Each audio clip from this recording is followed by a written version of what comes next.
Welcome to session 5. We have tonight and next week to finish up this course. Tonight is full. It won't be too much, I hope. And the reason that it's full is simply because it is about the fives. I meditated and contemplated quite a bit as to how to present this in both a Buddhist way, that is to say, to give enough Buddhist information for those that do have that background or are interested in that background, as well as how to give it in a way that we can take it and apply it in our lives, because whether we have an interest in Buddhism and the Buddha Dharma specifically or not, these are principles that are behind all of these ideas throughout this entire class. And the Tibetan imagery is designed simply to instruct us and to remind us about how to be a good and a full human being. So I hope that is accomplished tonight, and I look forward to any thoughts or questions that you have, especially because we are in our last two classes tonight and next week. So do think about any dangling participles for you, things that you want clarification on that have happened throughout the whole course, so that I can take them up during next week's class. By now, you probably have noticed that there are primary colors in these thangkas, and they are blue, white, yellow, red, and green. These are the primary colors in the Buddhist system. You might have also noticed that each week I have repeated certain themes that are appearing through the imagery, and done that usually through pop-ups and that kind of thing, so that you could make the connections between these repeated themes and the various images, the various symbols that are used to bring forward these themes. And then last week we put together the idea or concept that wisdom, compassion, that one energy, is the all-encompassing energy. I propose that it is through Cosmos, as in line with the Master DK's work through Alice Bailey, and certainly, within the idea of Buddhism, because Buddhas are cosmic beings, and they are of that energy of wisdom and compassion. So this was put forward last week, and it is from that basis of that encompassing energy, that cosmic, macrocosmic, if you will, encompassing energy, that we're going to emphasize wisdom tonight. Overall, I think that it's been easy to pull out and recognize the symbols that have to do with compassion. Our emphasis is going to be tonight mostly on wisdom, and therefore how to bring that forward. These are some presentations that we have covered, for instance, radiant joy, peaceful and patient, the generosity with the hand extended. Gentleness is in the color of her pantaloons, if you will. And with the bottom, we have the idea that equanimity is in flow. It's a flowing water. Blue is a symbol for emptiness, as we will find tonight, and therefore it is a symbol for equanimity. So this is how equanimity is flowing. So there are various things that in some way or another we have kind of covered. We have repeated in various themes. You can see the same rivers flowing behind her on either side. It's the rivers of the Dharma, the rivers of the understanding, that again, everything flows, all the wisdom flows, compassion flows, and that's emptiness.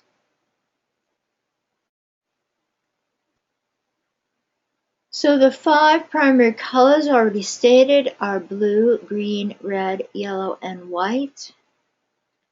They are given in this order as well as in other orders. I'm not sure how important it is that there is an order. I don't know that. So I'm just offering to you that you might see them in another order, and that's equally fine.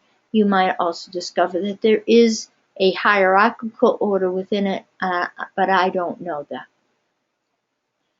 Each of these colors represents all of these bullets. Therefore, blue represents a particular element. Blue also represents a particular skandha or aggregate. That's a Buddhist term, so that's a particular aspect of being incarnated, and that will make sense in a moment.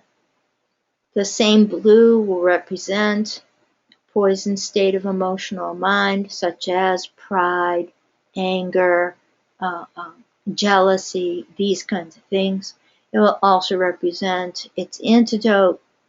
The same color will represent a particular Buddha family, and the same color will represent an enlightened aspect or a quality within enlightened wisdom.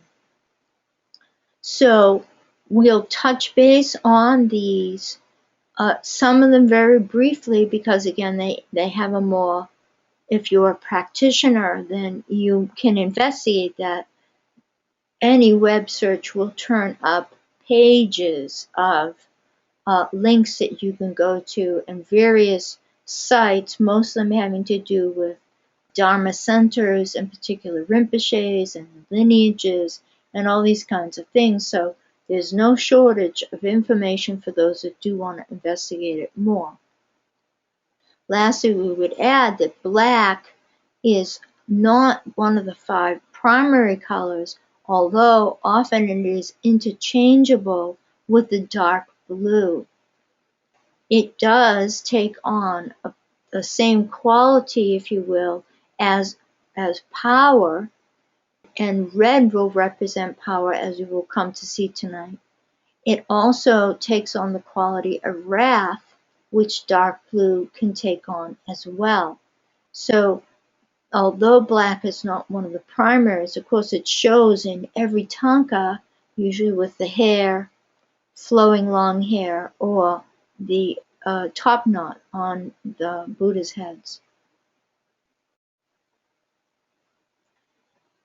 We are reminded, in order to engage the wisdom side of this compassion wisdom energy, that from an enlightened point of view, phenomenal existence, so our existence and the existence of everything that we interact with, everything in phenomena, is empty from that enlightened point of view. It is empty of the formulations and the perceptions that we and any other sentient being projects upon that phenomena. So the dog projects a particular sensed reaction to the collar or to the leash or to the water bowl or the food bowl, that it knows when it's 5 o'clock, and it knows that it usually gets fed at 5 o'clock, because dogs are so programmed by habit. And so the dog, a sentient being, is actually projecting onto this thing that the dog and us would call a bowl, but that an ant would not call a bowl, as an example. A butterfly would not call that a bowl. So that's on one very, if you will, obvious layer, not a deep metaphysical level of emptiness. And I'm not going to go there with everybody, because there's no need to, for us to use the ideas of emptiness in our life. And that would be the goal tonight, is to be able to live these wisdoms in some measure in our lives. So ultimately, as we realize that it is our perceptions that create our projections and our formulations of idea and concept and belief and all these kinds of things, that those perceptions, and therefore the other list I just gave, formulations, projections, those all limit. They limit phenomenal existence. They limit our perception of what we would consider to be real, possible, uh, uh, able to be perceived at all, etc. This is one of the great gifts of meditation, of course, is that meditation dissolves those limitations because the interior experience is constantly opening and awakening to new experiences. So that very fact then undoes the hard and fast, contracted limitations that we tend to put on our existence and therefore the existence of everybody else. Ultimately, we have to understand that once we're freed of, and as we increasingly free ourselves of these self-limiting aspects of a filter system called perceptions and ideas, then we will all come to the awakened understanding that awareness is existence and existence is awareness. They are the same one thing that we don't have one word for. And furthermore, that existence is the witness on a relative level, that is to say, on a personal, relative, microcosmic level. Existence, how we live our existence, is actually the witness to how we are living our awareness. So again, within Buddhism, this whole very big idea, which I'm giving a thimble's worth of, is called wisdom. And in Sanskrit, that is referred to as shunyata, the wisdom of emptiness. Emptiness is what shunyata has been translated as, going back over 100 years. It also has been opened up more correctly in further translations as voidness, limitlessness, infinity, and such ideas. So with that, we have to understand that emptiness is not a lack or a deletion. We're not emptying something out. Instead, if we were to think along those lines, it is our letting go. It is us deleting our projections, again, our layering onto whatever we're looking at. For instance, even this image on the screen. We see this image on the screen as swirling, kind of, Milky Way, spiral galaxy kind of swirls with some sort of a bright light in the center that kind of looks like a star. So somebody else would look at that, maybe from another culture, maybe from another time, and not say anything that I just said. And another being, a deva, might look at that and say something very different, etc. So that's the idea here. The spiritual path is the constant process of first accumulating this vast knowledge base that we all have that has come from our lived experiences over lifetimes and lifetimes, and all the teachings, including ethical teachings, moral teachings, spiritual teachings, etc., that we have learned. So it is our experience base that makes somebody be an entrepreneur, another person be a healer, and it is a whole range of intellectual teachings and bases that we all have accumulated. And then after that process of accumulation has given us enough stockpile foundation for our livingness, then the spiritual path starts to have us let go, have us surrender some of those ideas, some of those isms, some of those things that in one lifetime or a whole set of lifetimes, it was really important that we believed such and such, and that we did ritual for it, and that we based our superstitions upon it, etc. And then it's time to let them go and to further ourselves along the path and mature into the next iteration of whatever would be a set of spiritual truths. Doing that, then, we little by little release ourselves from concept, belief, and theory, and more on the spiritual path is direct experience of reality in both a relative way and in a tinctures, little tastes of the absolute. That's called thatness, or some things like that. Then that starts to be part of our path.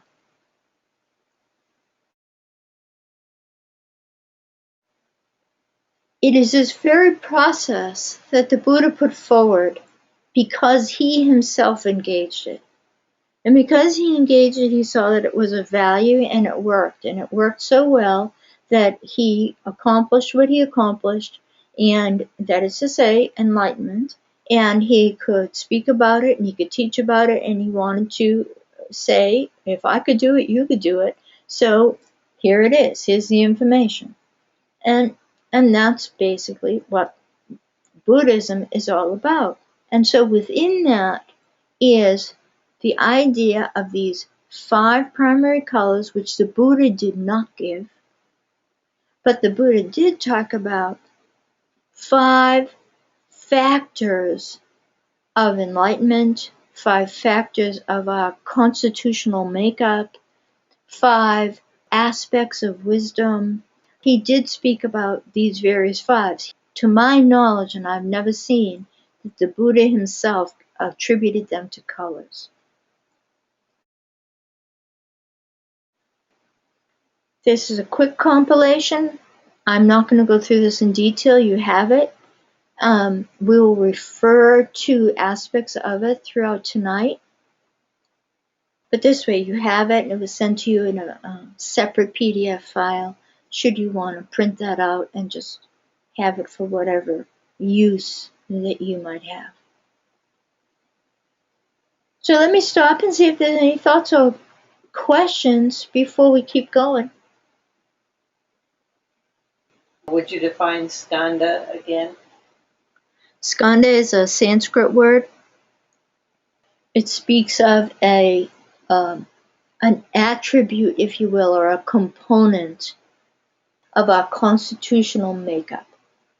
And as we go through tonight, we will say a little bit more about each. And of course, we have the column here. So you can see that, for instance, our phenomenal existence or form is a skanda that's related to the blue color.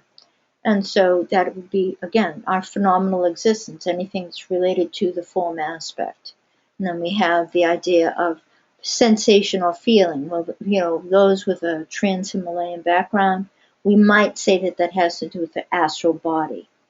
In some respects, these aren't, you can't do a direct correlation to the fivefold constitution as given by the Master DK, because that is, of course, the physical body together with the etheric, the astral, the mental, the personality, and the soul.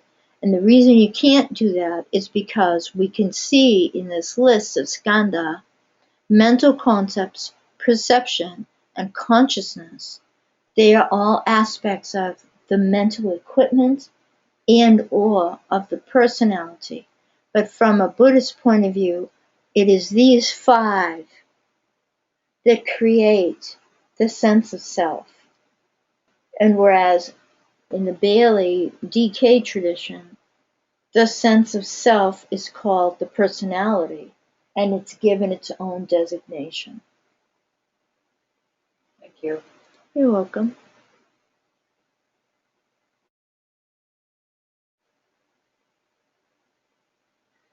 Blue represents space. Space is emptiness.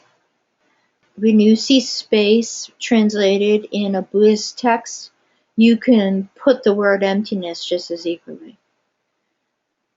It also represents Buddha nature. Buddha nature is Dhammakaya and Dhammadhatu, for those that want to write that down in your notes. So blue, when we have blue, the simplicity of it is that you would think of qualities like the sky.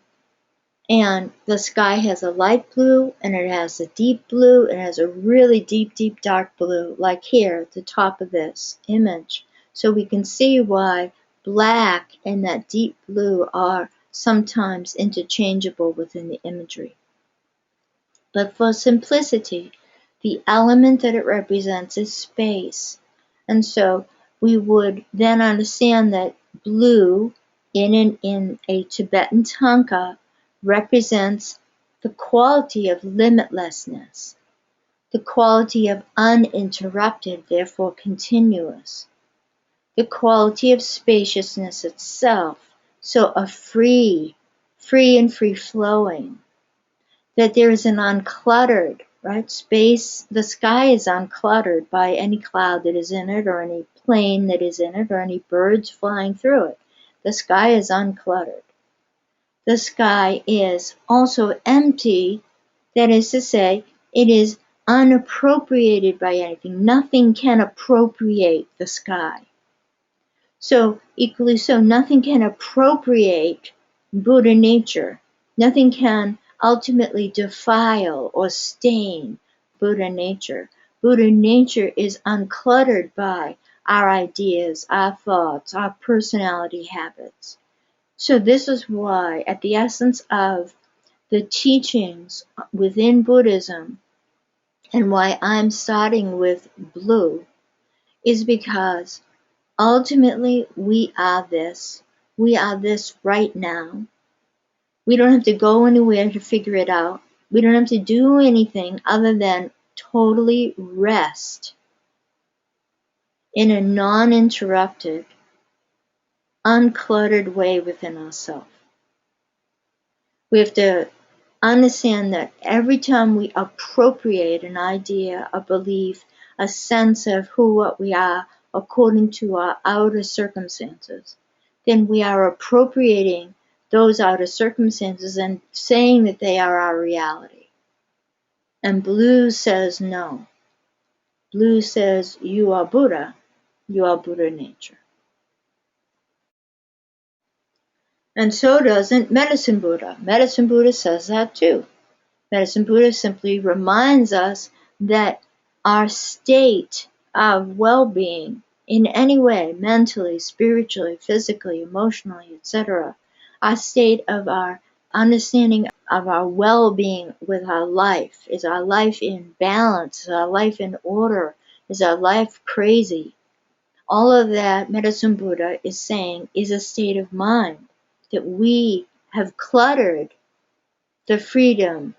We have appropriated this or that onto our sense of identity, and so we have cluttered our sky-like nature, if you will. In the right-hand side is Mahakala. Mahakala is a wrathful form of Avalokiteshvara, of Chenrezig. And he's in a primordial Buddha form, and we know that, everybody, remember, we know that by the pristine flames all around. We know that by the multiple crowns of wisdom here, both of the skull crowns and of you can see that there is a gold crown mixed in there. We see that this is in a black background, representing, yes, wrath, because this is the wrathful form of Avalokiteshvara, but also representing complete and utter emptiness, complete Dharmakaya, for those that know the term.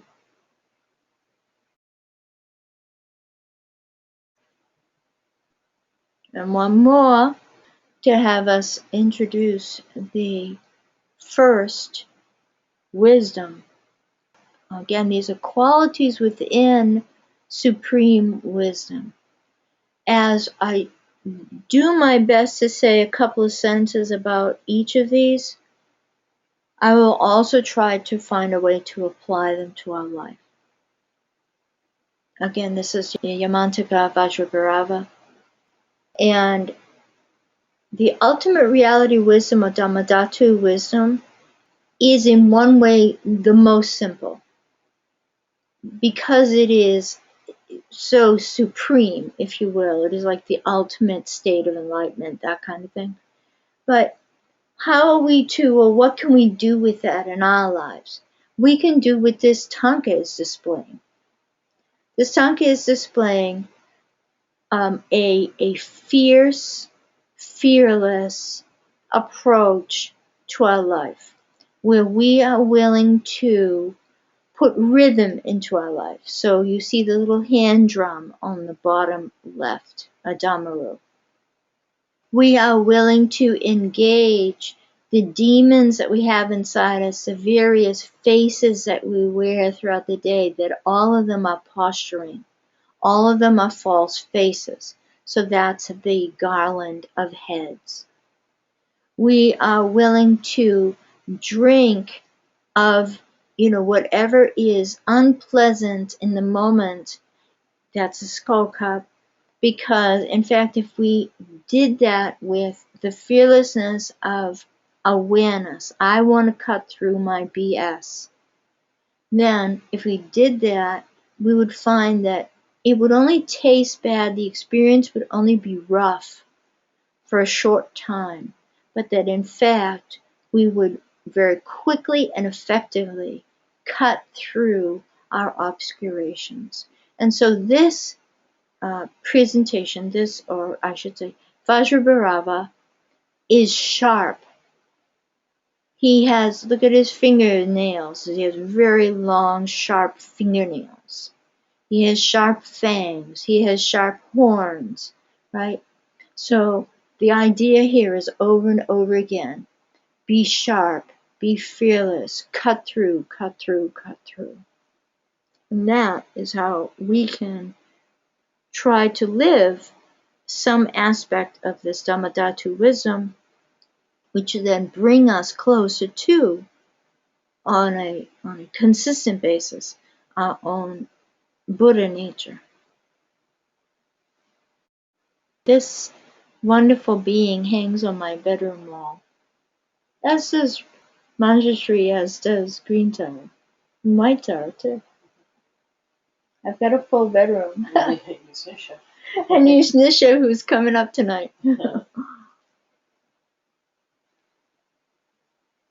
White.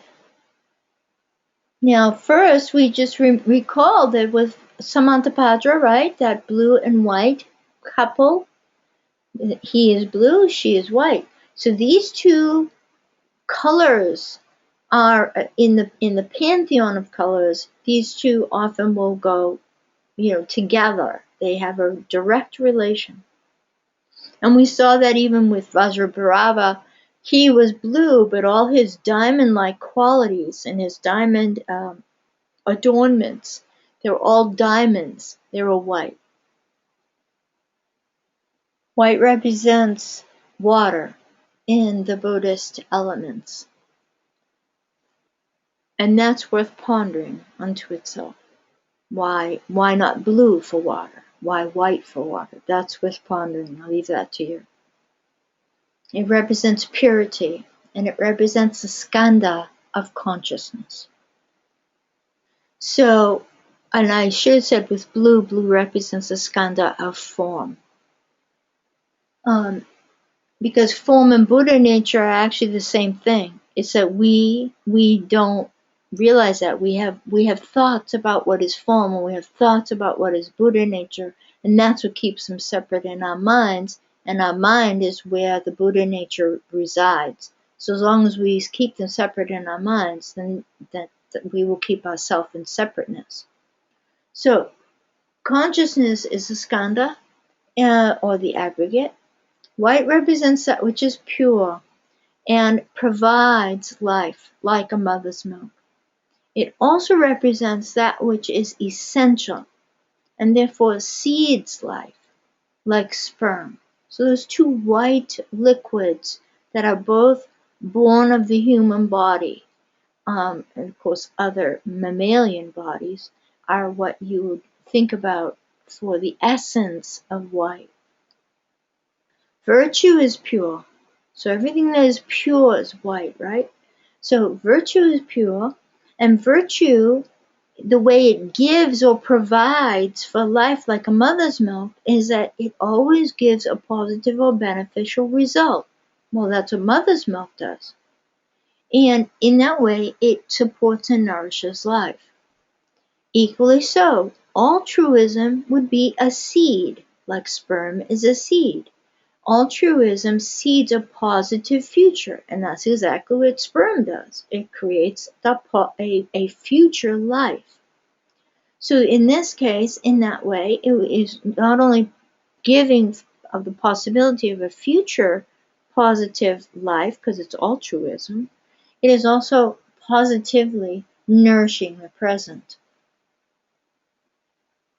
And then consciousness has multiple states, just like water does, right? Ice and liquid and steam. So we want to understand that about consciousness, and that again is how meditation, contemplation helps us tremendously in that regard, because otherwise we are left only with the contracted, stagnant idée fixe kind of idea, compulsive, obsessive tendencies of the mind. We could be an airhead, if you will, right? We could have just no form, no ability for things to cohere within our mind, and have it be just so open and free flowing that it actually isn't helping us. But we could use that free flowing also if we were an artist or we were a creative person. And then there is, the higher consciousnesses, which would be represented, I think, by steam, that quality of it. The wisdom that is associated with white is mirror-like wisdom. And first, we want to hold in our mind the image of a mirror. The mirror reflects. What does a mirror reflect? The mirror can only reflect that which is put in front of it. That which the mirror reflects, so as you're looking at a mirror now you're looking at it, and you're looking at yourself, let's say. The mirror didn't create you. The mirror didn't create the image of you. The mirror has no creative capacity. The mirror simply reflects. It offers back to the onlooker, to what is in front of the mirror. It offers the mirror image. It simply does that. So then, mirror-like wisdom, very simply, is to understand that our conventional reality is mirroring to us the possibility of ultimate reality. And that when we start to understand that how we look at the world is exactly what we will get from the world. It is that simple with mirror-like wisdom. And that's what makes it so profound. Because ultimately, mirror-like wisdom is stating that everything in cosmos, all cosmic possibilities, are here right now, without question. And it is only because we are looking for something else to be in the mirror than what is showing in the mirror. We want something else to be there, just like we do when we personally look in the mirror. When we personally look in the mirror, we fix our hair, or we wash our face, or we pluck our eyebrows, or we do whatever we do. And we are looking for ourselves to look differently, instead of completely engaging what we see, because what we actually are looking at is our Buddha nature.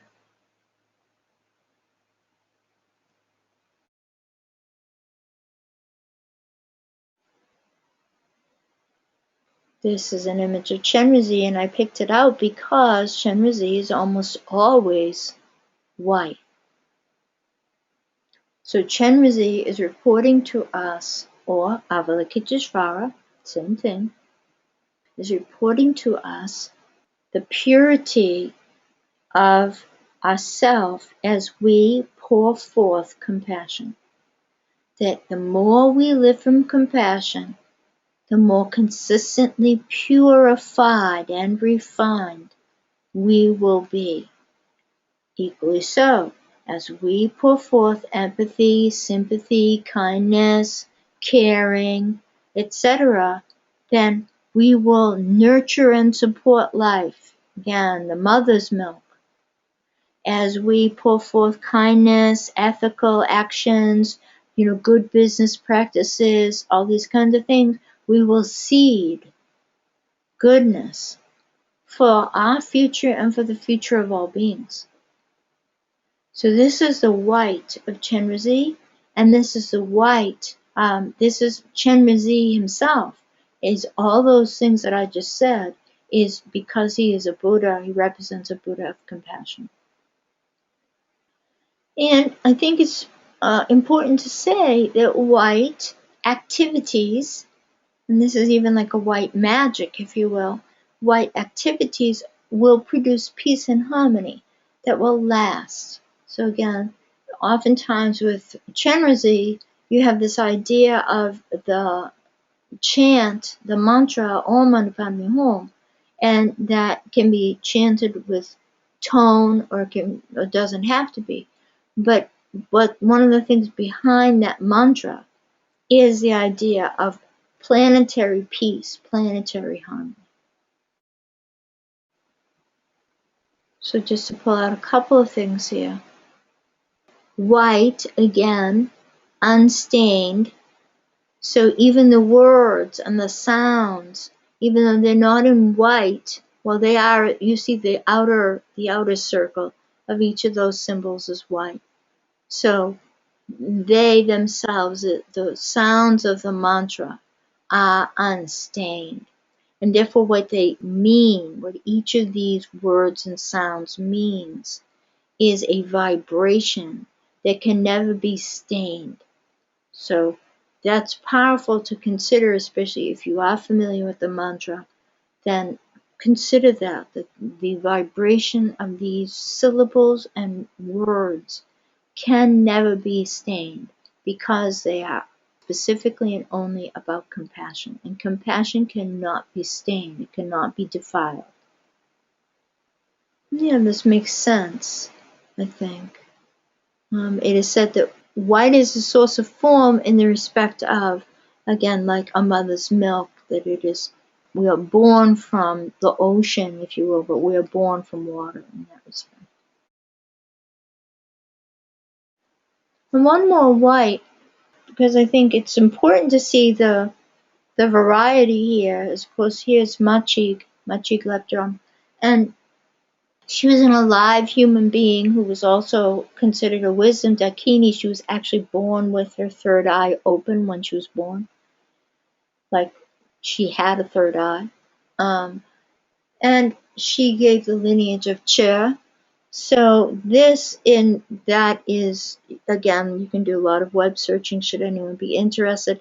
But the idea of really nourishing those inner demons, of not running away from them, but again, the fearlessness. So we see blue and white here, just like with Samantabhadra, a lot of blue and white. And one of the things to keep in mind with both Che as a ritual and as a practice, as well as white overall, and Avalokiteshvara is the idea of the perfections, the paramitas. These are things that every human being is already living according to in some measure. Diligence, morality, effort, contemplation, concentration, and giving, patience, these are all paramitas. So these are things that are human to live from. And as we do these practices, and especially as we perfect or magnify generosity, it being the first one, then all the rest will also easily be produced or come forward within us. All the rest will be easier to live, because even patience is a generosity of our spirit. It's a generosity of our time. It's to always put other people first and their needs first, because impatience is the opposite of that. So here we would understand that giving as a perfection and purity of mind, white, go hand in hand. And that's worth, again, contemplating. Many times tonight I'll say that. That's worth contemplating. So you might write that down for yourself. One a day, one of these things a day. And lastly, as a Dakini, she's presented as naked. Naked simply means naked awareness.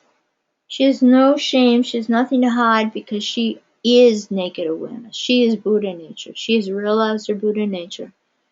She's just pure, pure in herself. So if we see that, and we have, putting aside that we might not know what she represents, but if we, with let's say, Puritanism, look at that and think negatively, that's our issue. That's not the image. The image doesn't convey that, because again, a dog could look at this image and have no thought about it. So she is empty, the image is empty, and what we do with it is our own, including if we understand that it represents Rigpa, Dzogchen, naked awareness, and the pinnacle point of awareness itself.